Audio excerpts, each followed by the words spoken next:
Hello, everybody. Welcome to Kubefirst Live. Another exciting episode today.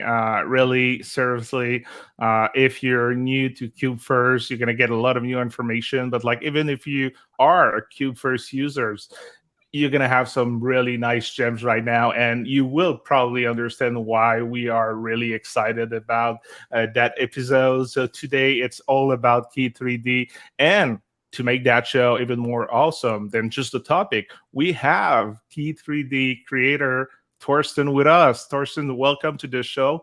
Really happy to have you. For those of you that don't know Thorsten, would you like to introduce yourself? Yeah, hi, happy to be here. I'm Thorsten. I'm an employee at Acorn Labs right now, software developer for quite a few years. Started off right after the studies as DevOps engineer and made my way through to developing these things myself. Wonderful, wonderful. So, thanks again for being with us today. And obviously, I'm not the only one on the show from Q First. I'm with one of the co-founder, John. For those of you that are new to the show, new to Q First, who Hello, are you? everybody. I am John Dietz. I'm one of the co-founders at Kubefirst. Thorsten, it's really great to have you. K3d is one of the just anchoring technologies for Kubefirst. It's a instant cloud native platform, goes to a whole bunch of clouds. We have this really great local story too, though, and it's all powered by K3d. So we've been using K3d for a year and a half or so, and it served us really, really well in platform engineering. And Thorsten, it's just great to sort of share some time with you and have you on the show today. Thanks for coming in. And Thank you you very know what, much. John? I don't know if I told you, but like Key3D is kind of like part of the reasons why I decided to join Q first because when I when Kelly approached me about like the role at the company, I checked on the website. I was like, yeah, that's an interesting project. But to be honest, if I had to deal with like AWS to try to create a cluster and like create a new account because I didn't have like a personal account and everything, like just to be able to try the platform.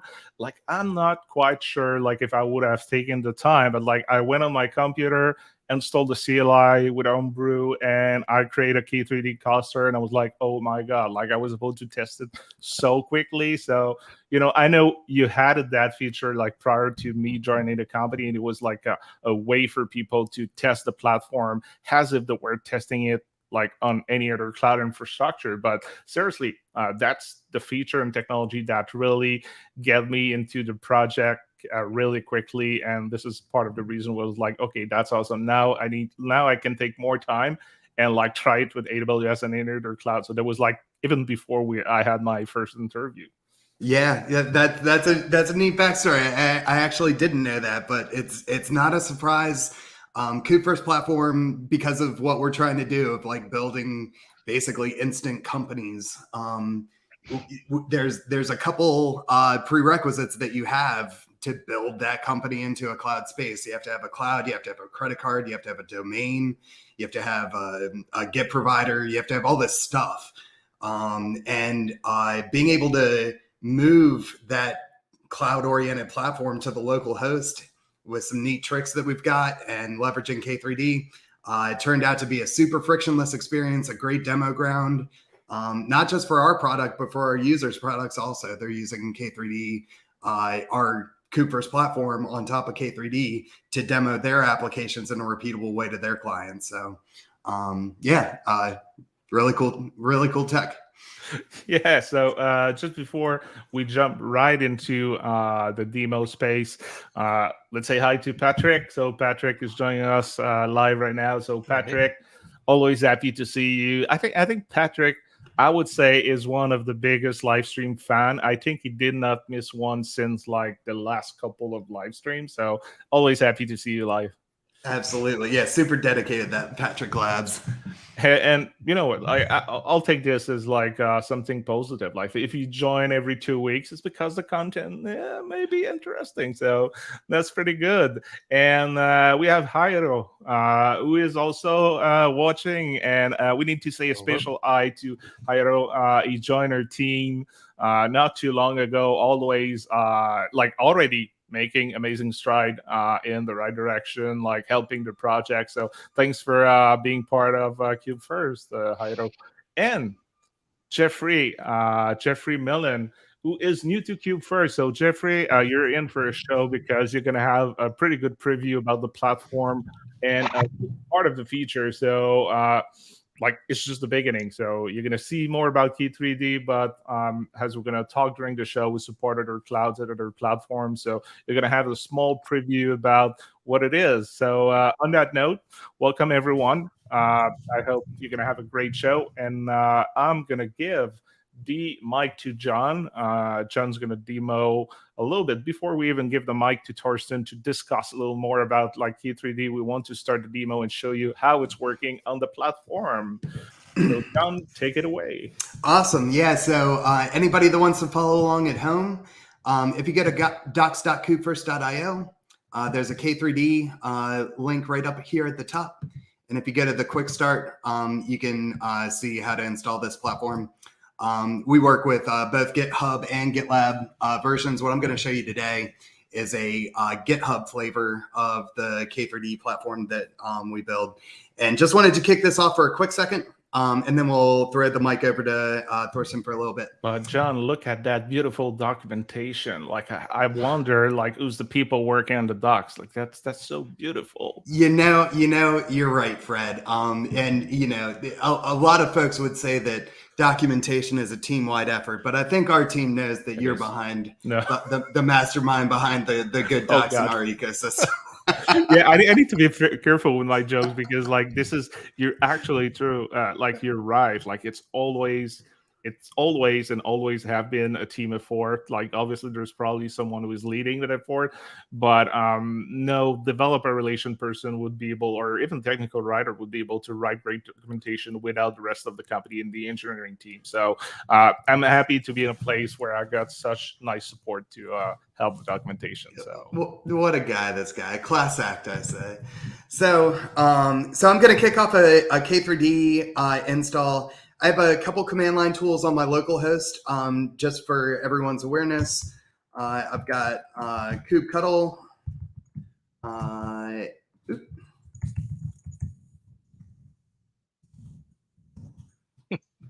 And I am running version 1.27 locally, and then up here you can see. Wait a minute, I John. also. Yeah, I need to cut you. You didn't see the special banner that I have for you and Jared. That like when you say kubectl, I always put the banner. It's pronounced kubectl, John, and someone here with us today agreed. Thorsten was like, absolutely. So absolutely. So now it's 2 against 1 on the show now.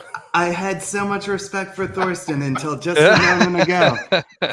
Oh, no, I thought you were going to say like, I have so much respect for Thorsten that now I'm going to start to do like kubectl. No, there's no way. No, everybody has a master that taught them their Kubernetes, and my master was a kubectl guy. And so I'm a kubectl guy, and I will be forever. So, in any event, jokes aside, we've got the versions of k3d, Kubefirst, and kubectl all documented. I'm going to touch all 3 of those, and I do have a sensitive value. We require you to export a GitHub token or a GitLab token to your shell. I've already done that. I'm not going to print it to the screen because I don't feel like rotating it. But that's the only requirement. So with that, I'm going to run Kubefirst k3d create. And that's all you have to do to kick it off by default. By default, it's automatically going to go to your personal GitHub. If you want to use an organization instead of your personal GitHub space, then there are command line flags that you can use. If you want to use GitLab instead of GitHub, that's a-okay as well. Let me got some display issues at that magnification.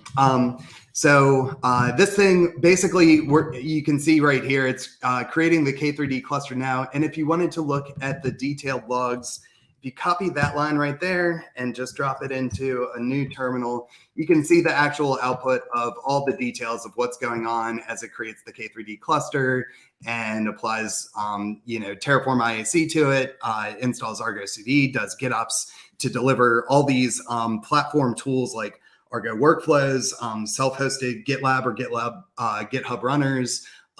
We have Atlantis so that you can govern the execution of your Terraform IAC, all kinds of cool tools. It's a great platform foundation for local or for the cloud. But anyway, that's really all I wanted to show was us starting that. This process is going to take about 7 minutes to execute. So let's throw the screen over to Thorsten and let Thorsten tell us a thing or two about the K3d we're building upon. Yes, thank you very much. First off, that was a really smooth introduction. I'm looking forward to how it looks like once it's ready. Thank you. So K3d. So you have a wrapper around K3d, and K3d itself is a wrapper around K3s, the mini Kubernetes distribution made by Rancher and now SUSE Rancher. And all you need for that is Docker installed, and I assume most of you already have that. You install K3d, run K3d cluster create, and you will have a Kubernetes cluster up and running within your Docker installation. Everything you need to know about K3d you can find on our docs page, k3d.io. It's not as pretty as the Kubefirst documentation, but I made most of this myself and absolutely not a front-end guy or design guy. But you can find everything you need there, at least. If you want to know or try anything with K3d, we also have a K3d demo repository that gives you a makefile and a few scripts that walk you through the most important functionality of K3d. Yes. Also, if you want to know how I came to write K3d in the first place, I was not even the very first one to have that idea to throw K3s into a Docker container, and you can read everything about this in my personal blog from a few years ago. I tried to start a blog, I wrote one post and that was it, but it's there and you can read it. But that's an interesting blog post. So the link is there. That's awesome. I need a Cliff's Notes version, Thorsten. I don't know the origin of how K3d started. Can I have just a 1 minute description of how it came to be? Yeah, absolutely. So my very first job right after I finished my studies was at Trivago as a DevOps engineer. And back then we switched from a Docker Compose-based environment to Kubernetes environment. And our developers wanted to have a nice and easy way to develop locally on their laptop while on the train or whatever. And there was no such thing. So then it was kind of the beginning of Kind, and there was Minikube, but some were not cross-platform, some were just too slow. About around that time I started, K3s just came out and was super cool and lightweight, but also K3s is Linux only, right? So I was researching a bit, and then I stumbled upon a tweet by some other guy that was not me, and he created K3s in Docker, and it was written in Rust, and I really liked it. It was super fast, but it was lacking some features. So I said, yeah, let's just put those features there, like volume mounts and stuff, so we can have hot code reloading. And I was too impatient to learn Rust in a day, so I just decided to rewrite that thing in Go, and that somehow caught fire. I did that, added all my features, got support from the original creator of K3s and Docker, and I tweeted about it. And then Darren Shepard, the chief architect of Rancher back then, and also the creator of K3s, saw that and said, hey, that's super awesome. Let's develop this together. And so I got into support role to have the project supported by first Rancher and then SUSE. But by now it's a fully independent community project. That's awesome. That's a neat backstory. Yes, it is. That was super lucky. Yeah, so we stumbled upon K3d probably the same way that everybody stumbles upon K3d. You are in the need of a local Kubernetes ecosystem, And if you're anything like we were, you're frustrated a little bit by sort of the clunky nature of Kubernetes on local ecosystems.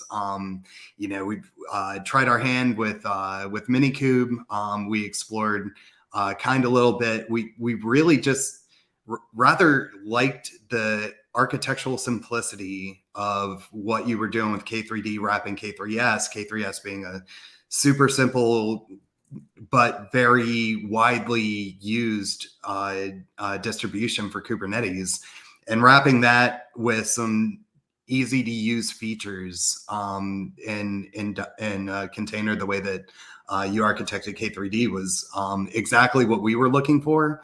I don't know if we represent everybody in the Kubernetes space necessarily, but we do a lot of platform building at Kubefirst. We are building a platform that can build platforms. So you can imagine the inceptious way that we have to get clusters and then run clusters inside those clusters and deliver those clusters to different clouds and different test variations and whatever.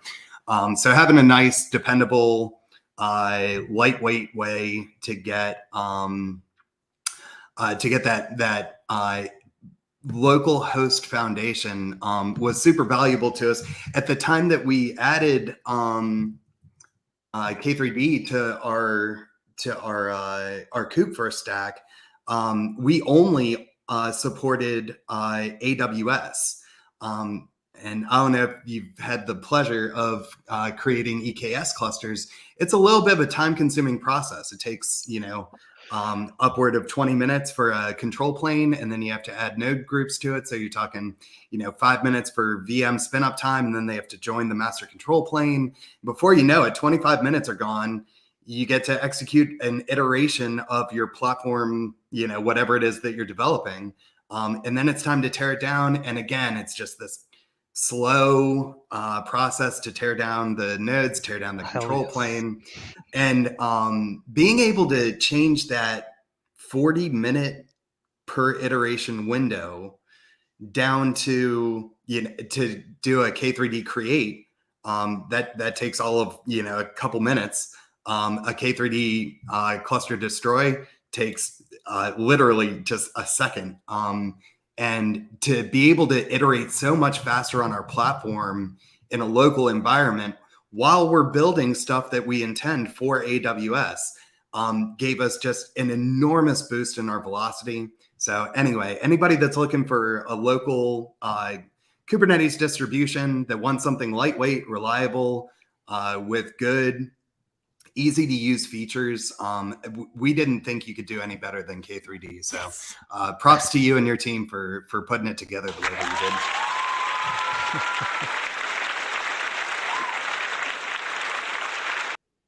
you did. Jeez, that was a rowdy encore. Yeah, I wasn't expecting that either. Welcome to Kubefirst Live. So yeah, that's exactly the application of K3d that I envisioned back then. Well, actually, I assume if I were to write it today, or if I were in the same position as back then, but today, I guess I wouldn't have created K3d and just used Kind, Minikube, or whatever, because they got so much better since then. But here we are, we have K3d, and it's still super fast and competing with the big ones, if I could say so. And I'm really happy that I can see it out in the wild in Kubefirst. Absolutely. So, Fred, our provision is long complete at this point. If you want to throw the screen back over to me, I'm happy to sort of show what internal developer platform looks like on a local host running on K3d. Yeah, and I think Thorsten has some stuff to demo, so maybe we can demo your stuff. Oh, yeah, let's do that. Yep. Yeah, however you like. So I can give you a quick overview of how K3d works, and that's actually really quick. So I'm in the K3d demo repository, so you can do that at home as well. And all you have to do is have K3d installed, have Docker installed, and maybe for all the other stuff, some kubectl. And it's kubectl, I like him. So you see down here, I'm just running Docker PS in a loop, so you can see the containers being created on the fly. And I'm just running make demo. And the demo script will give you all the information, what it's doing now, and you just have to hit enter to confirm. And we will just create a demo Kubernetes k3d cluster that exposing a port, the API port to your local host. It's creating one server and 3 agent nodes and exposing the port 80 on the load balancer. That said, the architecture of k3d by default, you can enable and disable basically everything in k3d. Is you have your Kubernetes server nodes, the agent nodes, and we put a load balancer in front of that. That's just a plain Nginx container forwarding all the requests to your cluster. That makes it easier to add new ports after the fact. So I just hit enter, and it should not take too long to create everything. You see down here, the server is up and running. We wait for it to finish initializing etcd and whatnot. And then we start all the other nodes. So 3 agent nodes, and then we drop the load balancer in front of that. Voila, here's the cluster. Took 19 seconds to create a 4-node cluster in k3d. Do k3d cluster list, and we see, yep, 1 server, 3 agents, all of them running, load balancers enabled, we're good to go. Next step, pull the kubeconfig from the cluster and merge it with my current kubeconfig. And that's just optional. It's still in the demo, but it's by default already, so not really needed. So kubectl get nodes. We see we have all our nodes up and running. Everything is ready. v1 27.6. By the way, you're running an outdated k3d version. I just noticed saying. that. It's v5.6.0 right now. I have a small sample application that's just a Python Flask application because Python supports hot code reloading. I'm building a Docker file, and now, since my local Docker daemon is disconnected from the cluster, I run k3d image import, and that will package up my image and drop it into all of the nodes in the cluster so it can be run right away without having to use some external registry or whatever. I will quickly deploy it there with a Helm, and that's it. Should be running now. And yeah, that doesn't work on my one, so I will just do curl. See, I have my simple web server running there. Hey, Kubefirst live stream. It's just serving that one Flask page. And now I could actually go to the code and change something in the code. Oop. And since it's hot mounted into the cluster and from the cluster as a host path volume into our container, it will update right away. I could just go here and change this to some other variable, hit save, go back to my terminal, curl once again, and now it's, hey people, hot reloaded. I didn't need to rebuild or anything. I didn't need tilt or scaffold or whatever. That works for interpreted languages, of course. I can also, after the fact, like k3d can not only be used for developing locally, but also to test some ops workflows, like adding new nodes, deleting them, maybe upgrading some in place or whatnot. So I can just go here and create 2 more agent nodes. Don't mind that error, I'm running a development version. So, and here we go. 2 more agent nodes just added to the cluster. I could choose different Kubernetes versions there, check how version skew affects the cluster, whatever. And you already said rapid iteration. I can stop the cluster, and we will should see all of those containers in Docker be stopped after some time. That takes a little while because we are doing graceful stops to not break the cluster state. And there we go. Everything stopped. No more resources of my laptop used. This is failing, obviously. And I've done all my other work. I have some spare resource again. I want to develop again. So I just restart the cluster. I'm back with all the state from before and good to go. All the containers starting back up. Just a few seconds.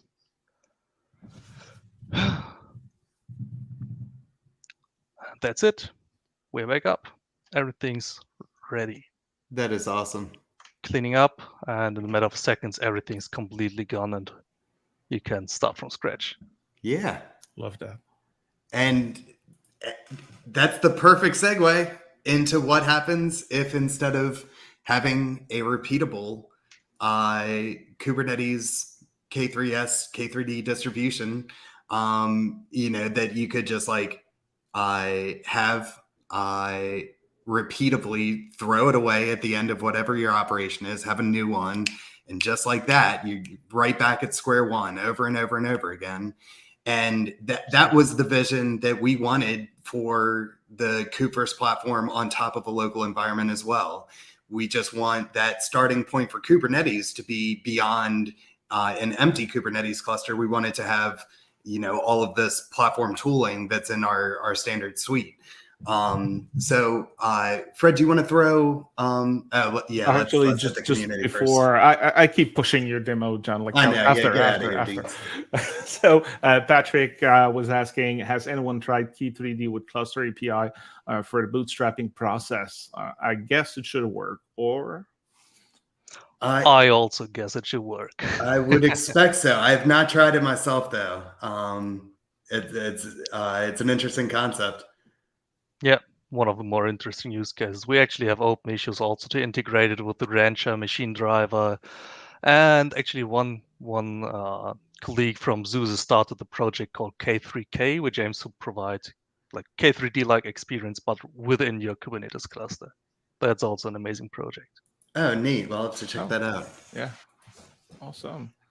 So now we can demo, John. Are you sure you're ready for me, Fred? We are ready. All right. Yeah. All right. So here we go. So at the end of a Kubefirst install, it's going to drop you on this screen. We happen to throw you into a port forward just to save a couple seconds, but this same screen is available at kubefirst.kubefirst.dev. Kubefirst.dev is a local domain that always resolves to 127.0.0.1 callback loop. So basically what it allows us to do on K3d is any application that we want to ingress to K3d, we can kind of mock a environment that has a domain because the kubefirst.dev domain always resolves to your local host. So for a local story, it's a really neat way to have like nice vanity DNS domains in a local ecosystem. And what the Kubefirst platform does when it installs, the reason that we ask for you to expose your Git token is so that we can create this GitOps repository in whatever your local or whatever your GitHub username space is. And we also create another repository called Metaphor here. Now, the GitOps repository is powering the entire platform. So every single application in K3d, the configuration details of K3d itself, all the Terraform that we apply to HashiCorp Vault in order to establish the Vault Secrets Manager, all that kind of stuff is all in here. We have two basic sections. We have the Terraform. This is where our Atlantis implementation runs the Terraform IAC from. And then we have the registry, and the registry is this directory of just GitOps content that's pre-configured to all automatically be working with each other. So tools like GitHub runners that are pre-integrated with Argo workflows, tools like Atlantis that are pre-configured to be able to govern and manage the execution of Terraform IAC. So to show you a little bit of that, let's dive into, let's go to Terraform itself and just show what it looks like on this platform to create a secret in HashiCorp Vault. Now for this demo, I'm going to use one of these sample values, sample secrets that I have for the Metaphor sample application. And that kind of allows me to put passwords that aren't actually sensitive right here in Git. If this was an actual secret, would recommend that you put it in Vault directly instead of right in your Git repository. But for demo purposes, I'm just going to take this production secret and change it. Come on, little buddy. Change that to a demo secret. And the story with Kubefirst IAC is that when you create a pull request, create the demo secret. So when you create a pull request against any of the Terraform directories, it's automatically going to, this GitOps repository was created with a webhook. And on the k3d story, it's actually super cool. So you've got this local Kubernetes cluster running on my local host right here. And then you have GitHub that's out in internet land. And we want, every time a pull request happens, we want to automatically run in my local Kubernetes cluster a Terraform plan, show what that plan would be. And if we like the plan, we would like to apply the plan. Now, in order to do that, the internet needs to be able to reach into your local host and into your Kubernetes cluster. And what we did for that was we're actually leveraging ngrok. It's the k3d platform is the only version of the platform that has ngrok installed into it. But when we install Atlantis into the k3d cluster, we have it set up with a cron job that runs every 2 hours, automatically rotates. When it gets a new endpoint for the ngrok tunnel, it'll store that in Vault in the appropriate place. That's automatically going to propagate that secret to all the correct places so that you can have this nice, rich, high governance user experience for automated infrastructure as code. So I'm going to take a look at this plan.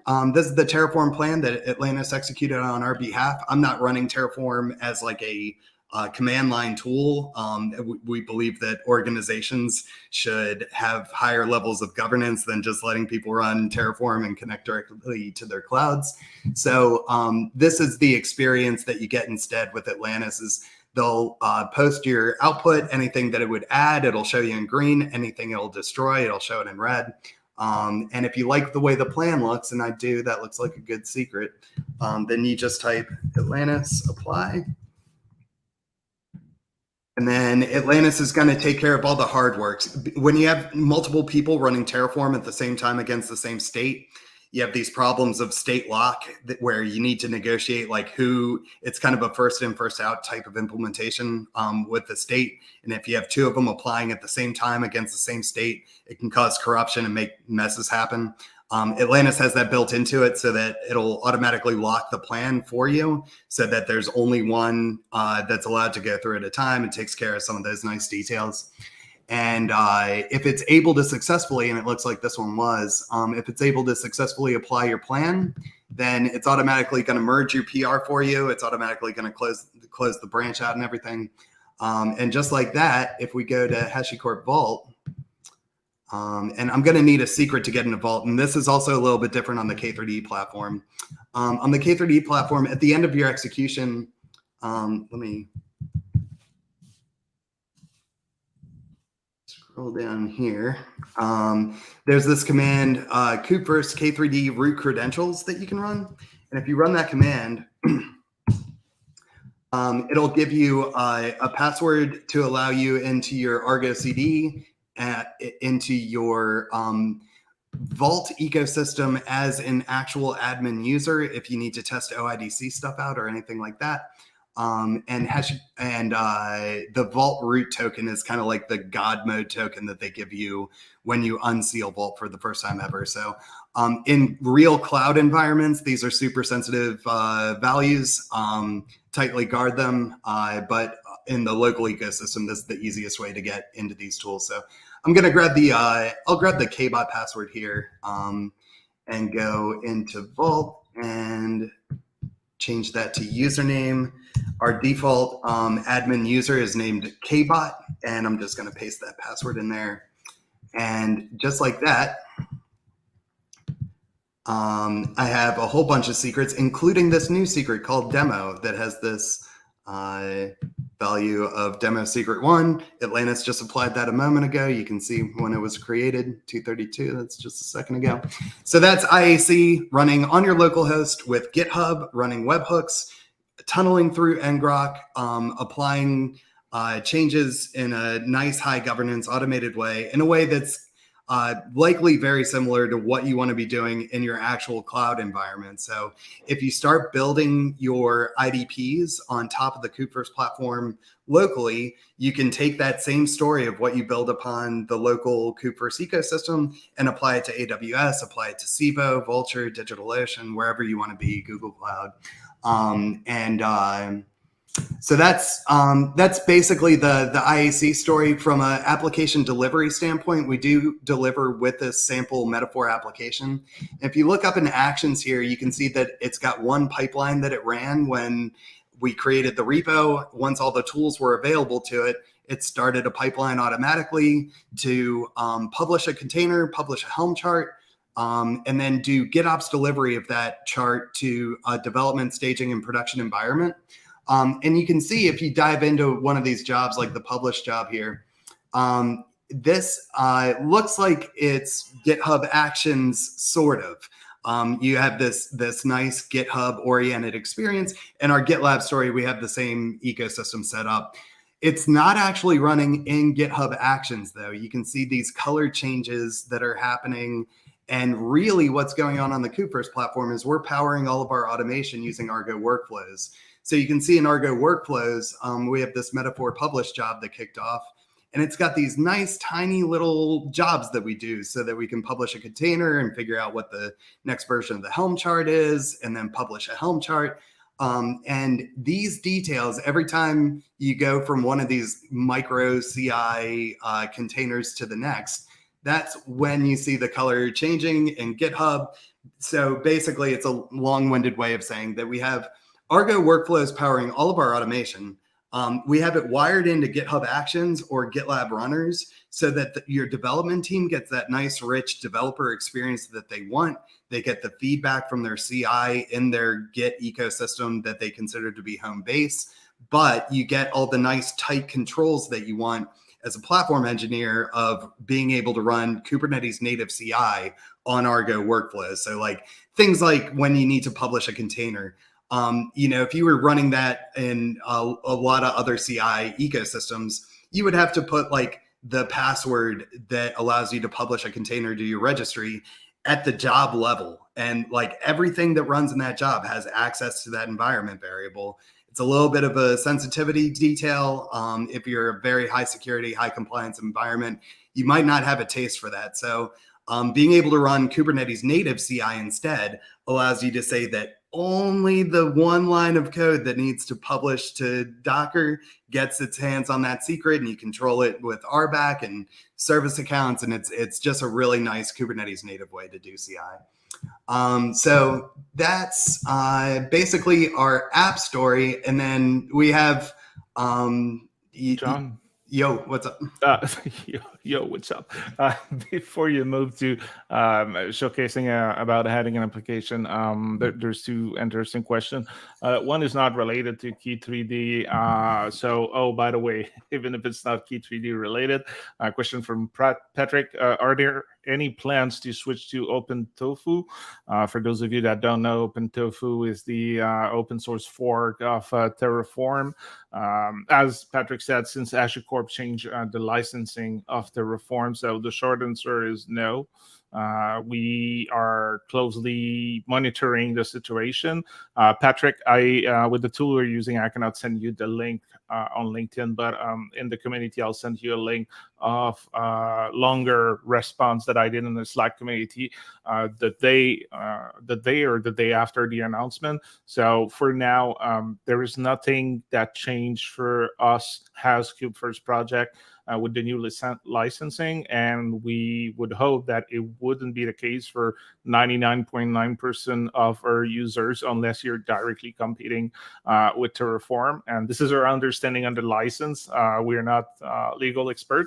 So again, short answer, not for now. We're still using Terraform, but it's not also something that it's something that may happen in the future.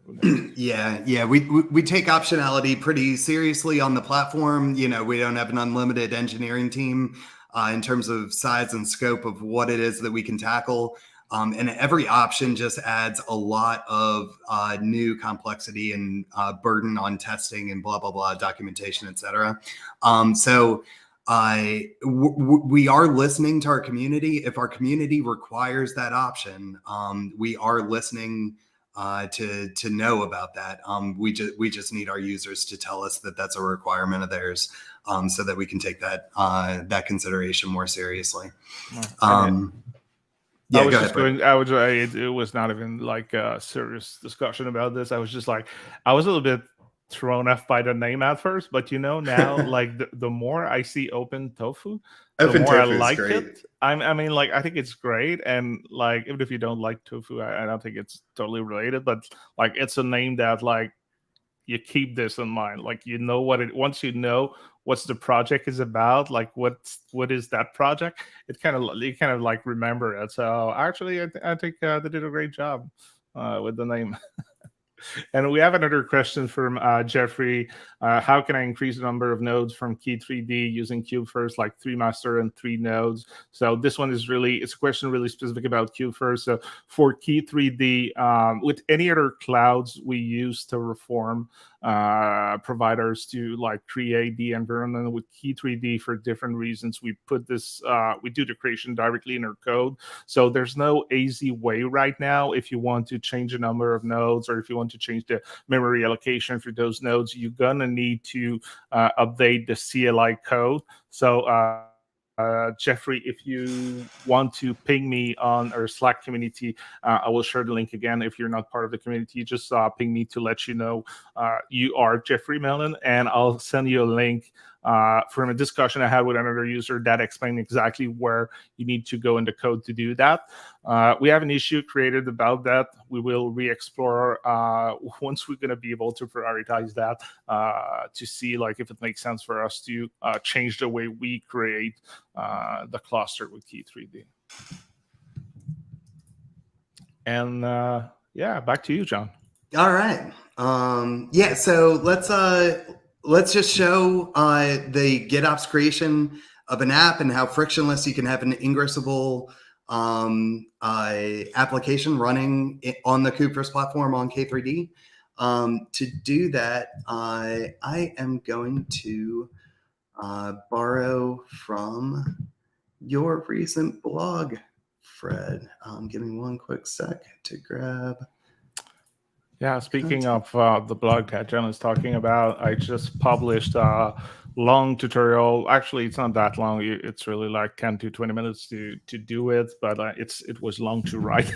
So it's it's about k3d, the experience on the platform. So it's a little bit what John is showing you right now, but you have like step-by-step how to do this, either with the interface or some part of it with the CLI if you prefer, like the Git CLI. So it's on kubefirst.io/blog/k3d, and you're going to learn like the prerequisites that you need to use your platform, how to create a cluster like John did right at the beginning of the show, how to add repositories that can be managed by the GitOps repository, how to add users also to the platform. So you start with a new platform with a KBot user, which is an admin, but like in reality, there's a lot of chances that like you want to explore to add developers or even other admin to your platform.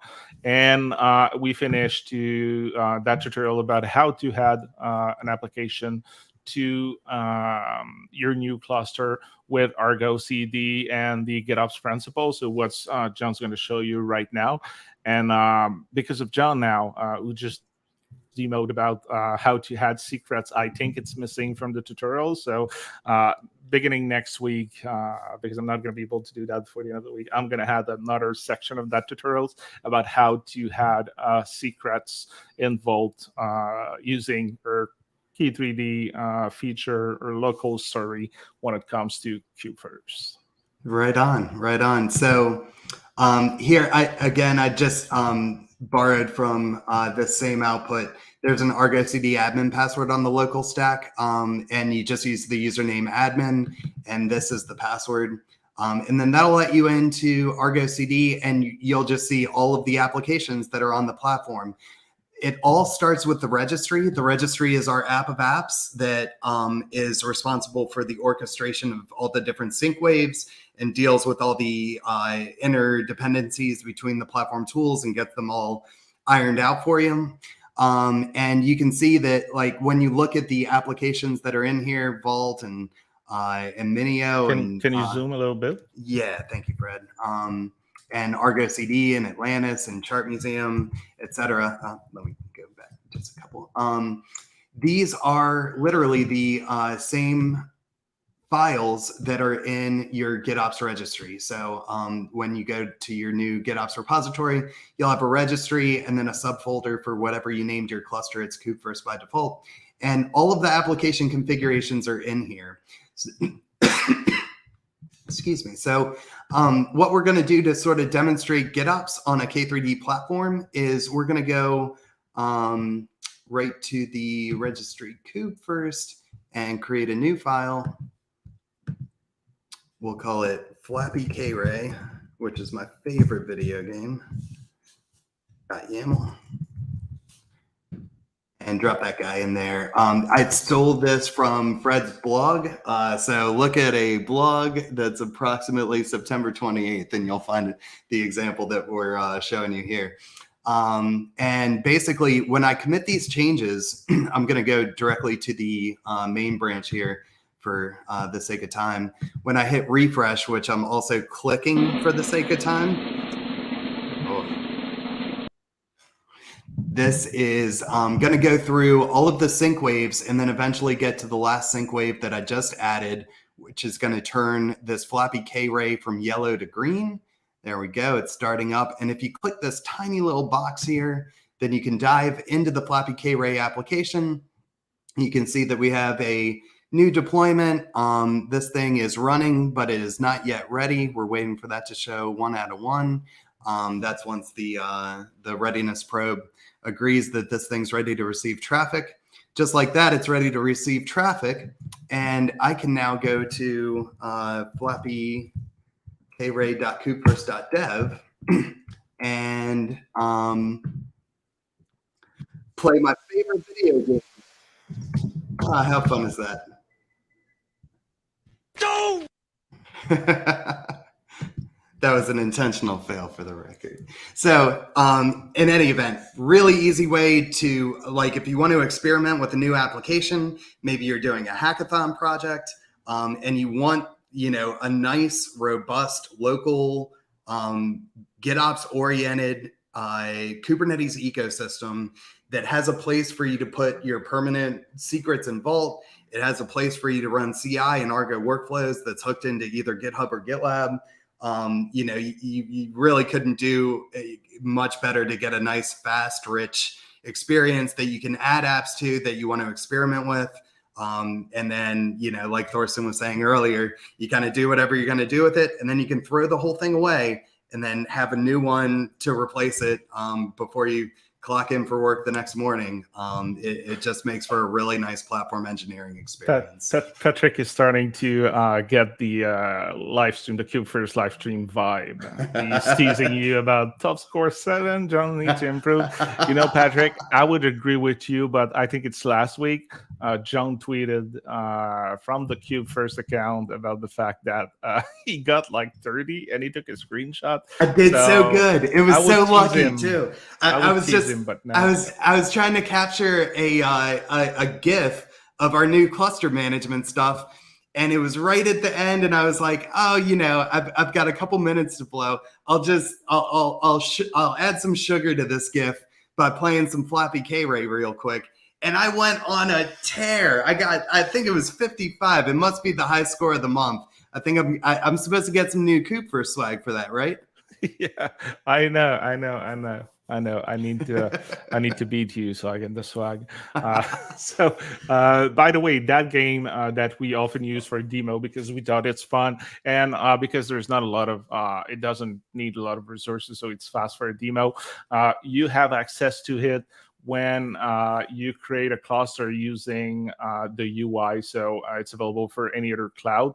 But if you use the UI to install your cluster, while you wait, you have access to the Flappy K-Ray game, so you can play while you wait for your cluster to be created, or you have access also to video library, so you can watch previous live stream while your cluster is being created. So it's not available on the CLI, it's only available in the UI. And with the UI, you can create a local cluster with k3d, so it's only for the cloud offering we have. So I have a good question from, just before, because it's related to what we just talked about. So Patrick, what do I get for beating your 55? So if you share a screenshot of your score higher than 55 on Twitter while tagging us, Patrick, I will send you some cool Kubefirst swag. And, we even have like a K-Ray mascot plushie. I have one left that if you beat that score, I'm going to send it to you. So first person to beat that score, I'm going to get the plushie because I only have one left. So that's a pretty cool gift. My goodness, the stakes couldn't be any higher, Patrick. Get that 56, buddy. I know. And I think you should make that a competitive game in StreamYard for your live stream guests. That would be great. Actually, we should. Be great. That would be nice. So Jeffrey asked two other really good questions. Jeffrey, I'm going to start by the second one because I may need a little more info because I'm not quite sure if I understand correctly. So you ask, do you have the link for Kubefirst k3d similar to what you have in a demo? So I'm assuming you're talking about the demo we just did. The good news is that this is the experience you get right out of using Kubefirst. So you use Kubefirst, you use the same command that John used at the beginning, your Kubefirst k3d create, and you're going to have that cluster with either on GitHub, GitLab, but you're going to have Bolt, you're going to have Argo CD, Argo Workflow, Atlantis, you're going to have all those tools that are available on our platform for free, and it's open source. So one command, and you got the same experience. So I assume this is what you were talking about. And to do so, go on GitHub. You get more information, or you can go on the documentation where John is to understand a little more about the platform and what the step-by-step to prepare your computer to be able to have the installation. But for k3d, it's pretty simple. You need to have like Docker desktop install. You need to, as John was saying, export your GitHub or GitLab token. So we have access to one or the other Git provider, so we can create the repositories that you need to have your Kubernetes cluster created. So if it was not the question and you had something else in mind, please clarify that in another comment. And if you were talking about the Flappy K-Ray, because you know what, it's probably the most important application you can have on a cluster right now. You can download the YAML file. It's linked in the tutorial that I just published this morning. So it's going to be available there. And you had another question also. Great question. Quick question about GitHub Action and how does it integrate with workflow? So does it call some GitHub Action step or using webhook sensor from Argo? That's a really good question. So the GitHub Action implementation is just like the GitLab runner implementation. We have in each of those ecosystems, we have I'll speak just to GitHub directly for your question, but the parallel universe exists. So on GitHub, you've got a GitHub Action Runner controller that's running in your local or cloud Kubernetes cluster. That cluster is going to be pre-configured to register against the organization that you install Kubefirst to, so that it's ready to run GitHub Action Runner jobs within the confines of your self-managed Kubernetes cluster. And we do have one GitHub action that we invoke. The way that it works, I can show you super quick. /metaphor. So we have this GitHub workflow here that just has these rather simple GitHub action steps but the steps don't do any of the work. What they're doing is they're invoking Argo workflows in a way where Argo workflows is also running in that same management cluster. So the GitHub Action Runner Controller has a service account that's allowed to submit workflows to Argo Workflow. And then we keep that stream open so that the logs in Argo Workflow that come out of the containers proxy back to GitHub Actions so that you get that nice rich experience in the GitHub IDE. Awesome. So is there anything else you wanted to demo, John? I think we No, I think that's pretty much the end of the show. Yeah. And what's great is that everything you've seen so far working locally, it's because of K3d. Like without your project, Thorsten, we would have been able to create that like production. I call this like production ready or production grade experience that you have locally with Kubefirst. So thanks for that amazing project and product. That really give us the possibility to do that. Absolutely. Well, thank you very much for building this amazing platform around of it. I'm really impressed. And actually, I had the same question as Jeffrey with Argo workflows, and that's a super nice application. Yeah, check it out. Great job there. Everything that we have is free, open source. So there's no reason to not check out Kubefirst on K3d. It's really awesome. Where have you been when I was still building clusters for a living? If I had a nickel for every time I heard that sentence. Yeah, I was going to say that's kind of like the main feedback we get from people. Like, where were you? Where were you? I know. We have nothing but sweat and blood on our shoes, and we've been working for 4 straight years. And where have you guys been? Yeah. The good news, though, is that we're here now. So That's like right. any new project, even project you're working on right now, you can use us. And today we've shown you K3d. It's a love story for me. I use the local experience so much to test a lot of things, to write blog posts and write tutorials and stuff like that. So it's super useful for me. And it's not the only platform available. So obviously, it is obvious for me because I'm always saying that at the end of every live stream, and I'm working at Kubefirst for nearly a year now, but we support AWS and Civo.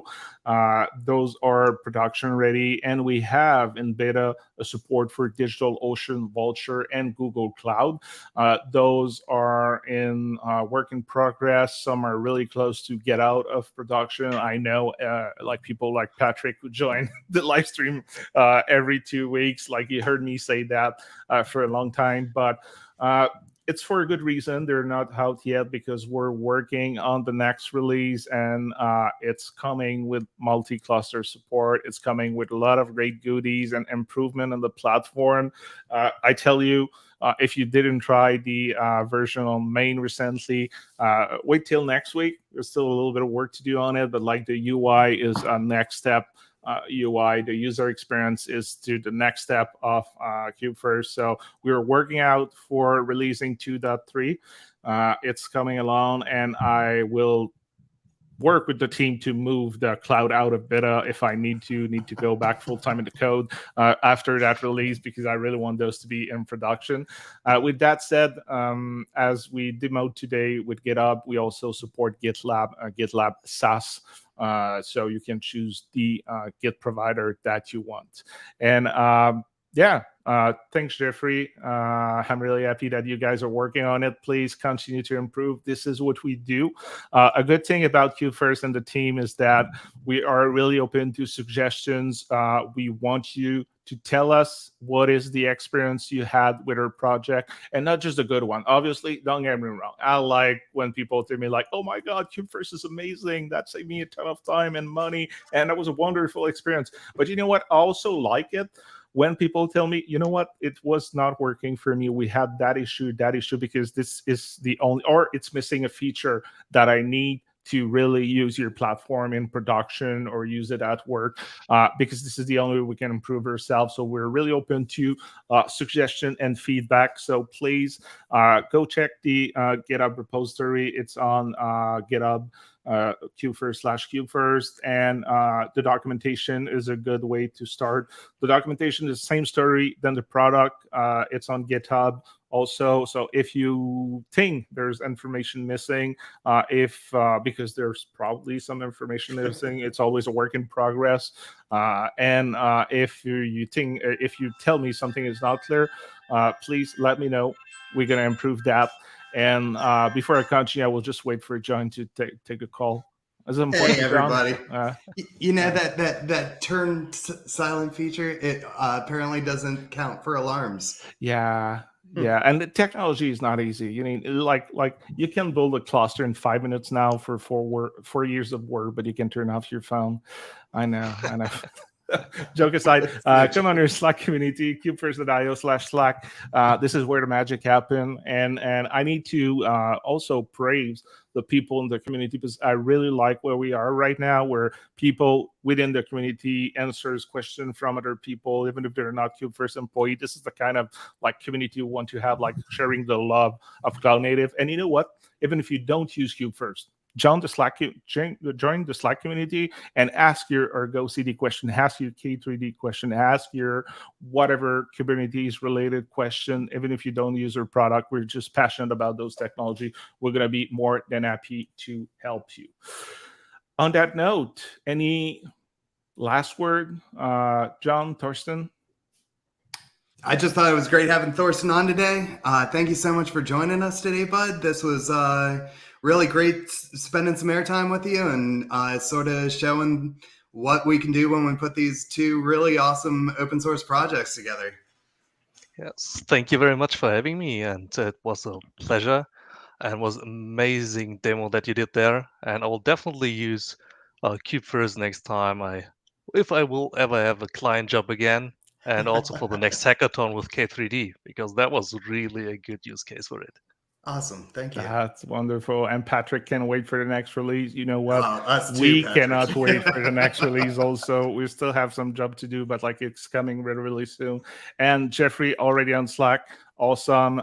Can't say I if we didn't talk before. And I'm sorry, I talked to so many people that I'm not sure, but maybe we talked before. And I appreciate your demo. Thanks, and more power to everyone. Awesome. And Thorsten, you may not know, but we end every live stream now with a really, really bad developers joke. So why are assembly programmers always soaking wet? Why Assembly programmers or developers always soaking wet? Soaking wet. Please tell me. It's because they work below sea level. Oh. Wow. Oh, that one hit me in the heart. I like that one. That was a good one. That was a good one, Fred. That one hurts my body when I said it. I was like, yeah, it hurt. So, absolutely. I'm dying here. Oh my god. That was terrible. So on that note, join us in the next live stream. That's going to be pretty exciting. We're going to get it's a preview. I usually don't announce them in advance, but we're going to get Jim Bugwadia, who is the creator of Kubernetes. So that's going to be in 2 weeks. And on that note, see you all. Have a good rest of the day. Have a good rest of the week. And we see each other in 2 weeks. Bye, everyone.